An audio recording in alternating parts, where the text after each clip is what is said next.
I'm Dolly Singh and you're watching me on the Femina X Grazia virtual beauty event. I'm going to show you how to find your voice in a space which is crowded with loud voices.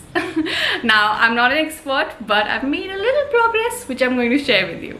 Let's take the questions now. Question number 1. The field of digital content creation has expanded in the last few years and it's quite crowded now. Everyone has their own style and tone. How do you make sure you stay unique with what you do? Now,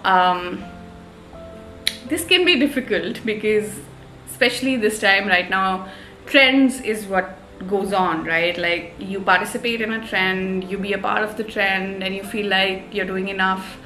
And it's very difficult to get out of that as well, even if you try to have, you know, to make content which is just your own, because you feel like it won't get as many numbers and as many likes and as much engagement. So I understand that it can be very difficult, but it's also very important to make content that's you, that portrays you, reflects you, even if you're participating in trends. For example, when I do some trends, I try to give it my own twist. I would, you know, have my mother character in it, or some father character in it, or some joke in it, and that's reflective of who I am. I try to find comedy in that. Similarly, if you're making some content, you can either also balance it with trends and with what you want to do, but I feel like genuine following comes from only when people can see them in you, and when your content is original and it's you, and it kind of is a part of you, you know. Agar aap upar se content banayenge and you'll just participate in whatever is happening right now, I think it becomes very difficult for the audience also to connect to you. They won't really connect to you. They'll just watch maybe your content, like it a few times, but that real connection only comes when you're being real on screen. So make sure that whatever content you're making, whether it's fashion or lifestyle or comedy, or even dance videos, it shows a little bit of who you are. I think that's very important. And yeah, maybe initially you'll feel like, nah, this is not working, this is not getting as many numbers, my trend videos are getting more numbers. I understand that, but in the long run, it will really help. So make sure you do that. I don't know why I'm sitting like this and talking like I know too much. I don't. I'm also figuring this out like as we speak. But yeah. Question number 2. What is your process of narrowing down on a character? Characters is something I feel like it's become a little old now. No one really makes characters anymore. But when I making characters, my whole point of it was to create someone who was aspirational in some way. And so whether it is Zeenat or a Raju ki mummy or a Guddi bhabhi, I always made sure these are women who may have messed up lives, but at the end of it they stand their ground and they stand for who they are. I think that was very important for me. And even if I do auntie videos, you know, which are very, I mean, all of these are stereotypical, but I try to show that this is not who you should be. And, you know, when you're growing old, or just like judging others, whether you're an auntie or not, is definitely not cool. So I feel like when writing my characters, I definitely make sure that they are someone who I want to be. Like a Zeenat is someone who I would love to be. She's so bold and so out there, and she has nothing to hide, you know. She talks her heart out. Same with Guddi bhabhi. If you really look at it, her life is not the best. Her mother-in-law is what do I say? I think it's a very, very normal scenario, especially in Indian households, to come to live in to live with your in-laws who are not the best, and you don't have the best life with them. She has a husband who clearly cheats on her. She's talked about it. So at the same time, she's living that life, you know. She's very clear about मैंने इतना दहेज दिया है तो मैं इतना ROI लूँगी, and I'm gonna swipe the card, and yeah, it may seem like a very oh, shopping कर रही है पति के पैसे से, but at the same time she's trying to take her own revenge and she's trying to move on, and maybe she'll find a way. So yeah, I try to write my characters like that, and I do think a lot about what this character's life looks like behind the screen. You know, I mean, you wouldn't know that Goody Bhabhi lives a sad life, or that Zeenat has daddy issues, or that Raju ki mummy has a husband who probably isn't very fond of her. So yeah, I mean, if you really look at them, they reflect our society very nicely, I hope. And that is what I've seen and I've suffered and I've been through. Not the in-laws part, but yeah, so I try to write my characters who are definitely a reflection of the society we live in, and definitely something that I want to connect with. A Goody Bhabhi and a Zeenat would be someone I would love to be friends with. Raju ki mummy was a lot was inspired from my mom. So yeah, that is how I narrow down on my characters. Third question: the pandemic has hit us all hard. We have been dealing with uncertainty, sorrow and isolation. How do you use your work as a tool to keep you centered? Now, this is hard. Okay, so my work is to make these videos, which I love. But I think pandemic and lockdown was hard for everyone. I think none of us were spared. And even though we have to, you know, the hard part was actually to make videos where you look like you're okay and you're having fun and you're cracking jokes, but on the inside you're dying. Sometimes it gets very difficult to detach yourself and act on screen while you are kind of going through something in reality. But at the same time, you know, in pandemic I got a lot of messages where people said that my videos were their only way of I don't know, you know, they brought a smile to their faces or made them feel better, and that was so motivating. And I felt like, if not for myself, I'm doing it for them, for my viewers who come to my account and watch these videos just to feel a little better about the situation. And I took that responsibility. Also in the second lockdown especially, I felt like just making videos or shooting or getting to work was my way of dealing with my own personal problems. Like, I felt like if I have a routine, if I wake up every day, do my makeup and start shooting, I felt like there was some sense of you know, life there, that it was just not like blah, and I had some kind of routine to fall back to and work that I had to do. So I think they saved me as well as well as my audience, whoever watched them and felt better. So that's how I dealt with it. What are the important life lessons you've learned through being in the public eye? A lot of life lessons. As much as I enjoy my work, I don't think I like being in the public eye. I'm not saying it because, I mean, I don't know how to put it. I love the people who follow me. I love engaging with those people, and it's so nice to hear them out. And you know, a lot of people message you saying you're so relatable and I relate to this story, and it's so nice because sometimes, and growing up especially, you feel like you're the only one going through something, while it's not. A lot of people go through the same thing. So just that sense of you know, a community that you build, I think that's beautiful. At the same time, I do feel that there's a lot of drama, a lot of hate, especially on the internet, which can get to you and has gotten to me a lot of times. So that is something I am trying to work on. I also have realized big time that I'm an introvert. I mean, growing up, I didn't realize it as much because I was surrounded by so many people. I wasn't talked about by so many people.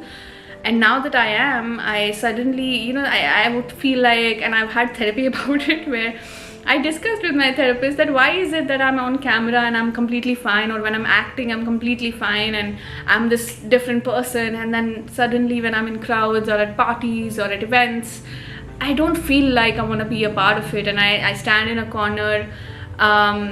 But yeah, so sometimes I feel like I wish I could stay away from all this, in the sense the offline things, you know, when you have to meet a lot of people, and as much as I like that, some things I don't enjoy. So those have been my learning, so I'm coming to terms with it. A lot of people have said to my face that, oh, you're not as fun in real life, oh, you're not as bubbly in real life, you know.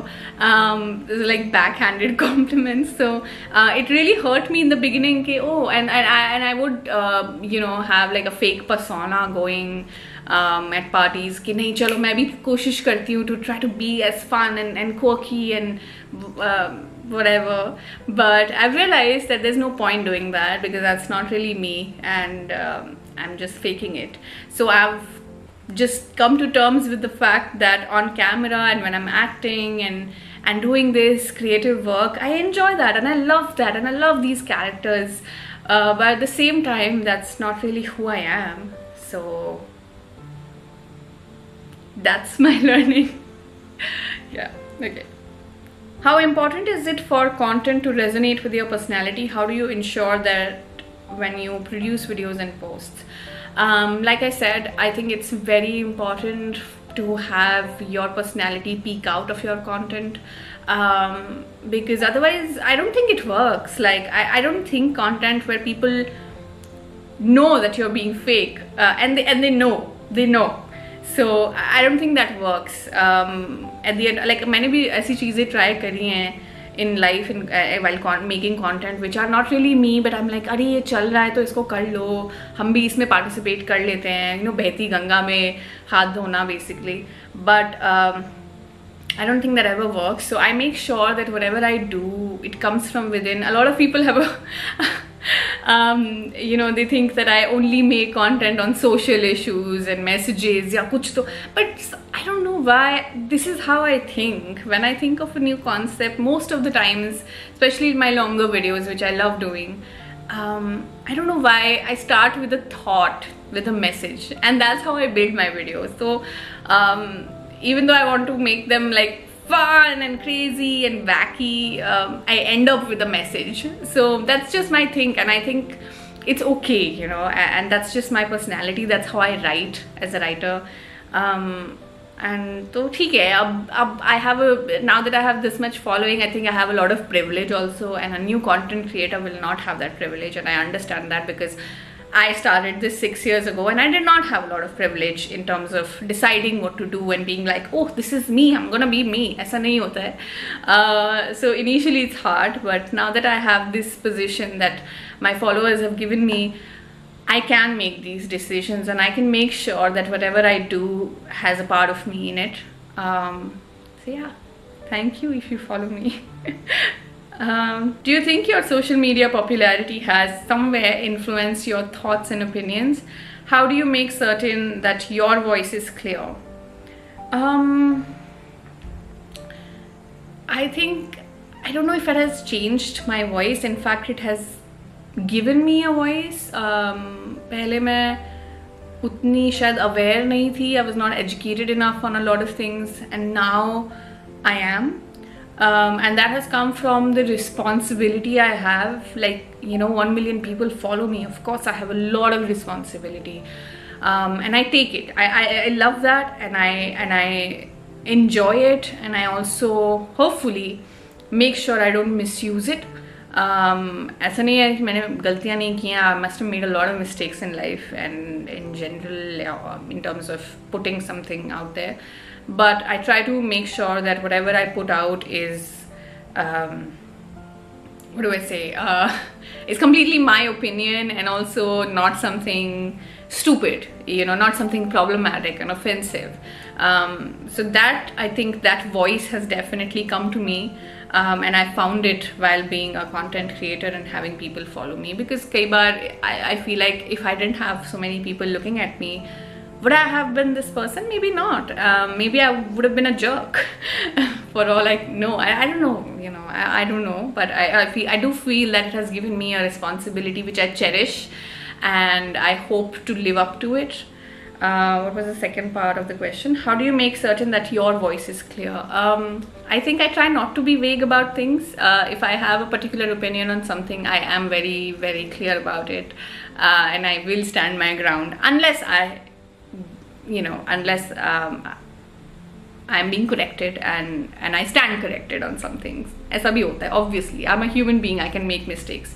But apart from that, I feel like I do keep like unless if I don't know much about something, I try not to speak about it. I've made those mistakes in the past, but at least now I don't try to talk about literally everything that is going on. So yeah, I guess that's how I find my voice. I only talk when I know about something. I hope. I keep saying I hope because it's so subjective, and yeah, and people might have opinions about the same, that oh no, you talked about this but you had nothing, you knew nothing about it. But मुझे लगा कि मुझे पता था और मैंने पढ़ा था. A lot of times people assume that when influencers talk about something, they don't really read about it and they're unaware. But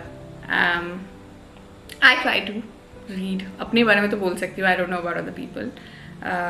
But this is something new, you know, like we are also trying to see how this is gonna work and see what's gonna work and what's not gonna work. Should we talk about this? Should we not talk about this? So I think it's very important to acknowledge that creators or anyone with a big following is also learning. He's also a person who is trying to educate themselves. Call them out when they, you know, make a mistake, when they say something like that.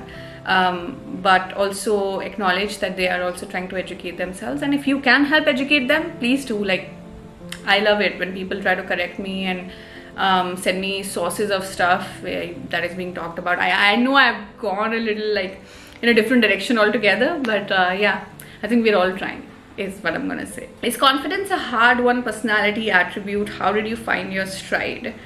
Confidence is something that I have toyed with all my life. Growing up, I did not have much. While on stage, I had a lot. Then in college, zero. I started my blog, and within a few years of that, my fashion blog, I had a lot of confidence. Like, I would wear these wacky, weird, unique combinations of clothes and go out and, you know, like, and own it, you know, like no one could really point a finger at me, and I would be like, this is who I am, and that was me.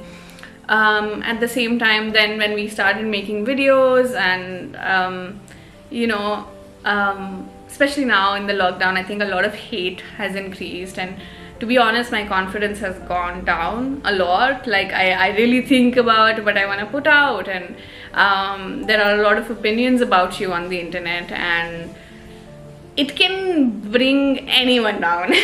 so my confidence right now is at maybe like from a 0 to 10, it's at a 5, and I've had it much higher as well in life. So I think confidence is something that you don't, like, it's not something that you get and then you're like, it's mine now, you know, like it's not something that gets stuck with you forever. It can be, it's dwindling. Like, I don't know if that's the right word to use. My English is not the best, but it can keep changing for you, you know, and for me right now, my confidence isn't at best, but it's okay. I'm okay with that. I'm surviving, and I get so much confidence from, you know, looking at other people on the internet when they are themselves and when they just own it, you know, and are just there. And so I'm trying to get confidence from other creators and other people on the internet, so it's okay. I think winning confidence is not really a thing. You win it, it goes back. You win it again, it goes back.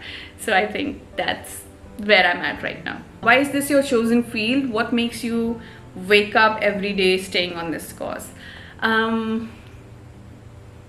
I don't know why I chose it. I don't think I chose it. It happened to me by accident, as I say. At the same time, I do know now, after hours of therapy, is that this is who I was supposed to be. This is what I was supposed to be doing. I've literally talked to non-living things in my washroom as a child. So if video making wasn't something I was gonna do growing up, then I don't know, it would have been wrong. I honestly love what I do. I love making videos. I love writing videos and even directing and producing stuff. So I think this is definitely where I belong, and definitely something I enjoy. and I think that's what keeps me going. And then people, like sweet people on the internet, who message me saying they are looking forward to my videos, or sometimes when I don't post, they message me, hey, where is the video for today? So I think that's what keeps me going, all the love and support. Some people have been following me for years, you know, when I had a fashion blog, then they also moved and grew up with my content, and I think that's just motivating enough for me. Is there any advice you've ever been given that you are now happy you did not listen to? I've mostly been the person who does not listen to any advice. Like, in the end, I do what I want to do. I will listen to advice, but I will make sure I only do what I want to do. I think the advice I'm glad I didn't take was from my parents. They have a certain kind of knowledge about the world and how it functions, so they have given me a lot of advice growing up about aisa kar lo, waisa kar lo, science le lo, ye video kya bana rahe ho, you know, aise kapde kyun pehen rahe ho, all of that, and I think we all get that. It's not new for me, and I'm just glad I did not do that. I'm just glad I did not stick to that advice or stick to trying to fit in. I remember I did my fashion blog for at least 3.5 years before my parents knew, and yes, I do have a lot of, what do I say, I had the setting where it worked because I was living away from them. They were not very internet savvy. They had those old phones with just buttons, so they couldn't really see my blog. So I did use that a lot, you know, I misuse that information in life. But yeah, if I would have stuck to the advice given by my parents or even my teachers, even at NIFT, you know, my teachers were not very fond of the blog or extra things that I was doing aside, because to them it was just like, focus on your studies, focus on your assignments, and I definitely had a lot of other things going on. So that's advice that I'm glad I did not listen to. I was a rebel. No, I was not. I don't know. I was rebelling in my own way. But yeah, that's just, I think, don't let people tell you what you can and cannot do. Decide for yourselves. I'm saying this as if I'm some, I don't know who, but please make your own choices in life. I think that's very important. And with that, I'm gonna end this, and I had so much fun answering these questions. Once again, I'm not an expert. This is just a very, very personal opinion. Take it or leave it. And I hope you enjoyed the video. See you.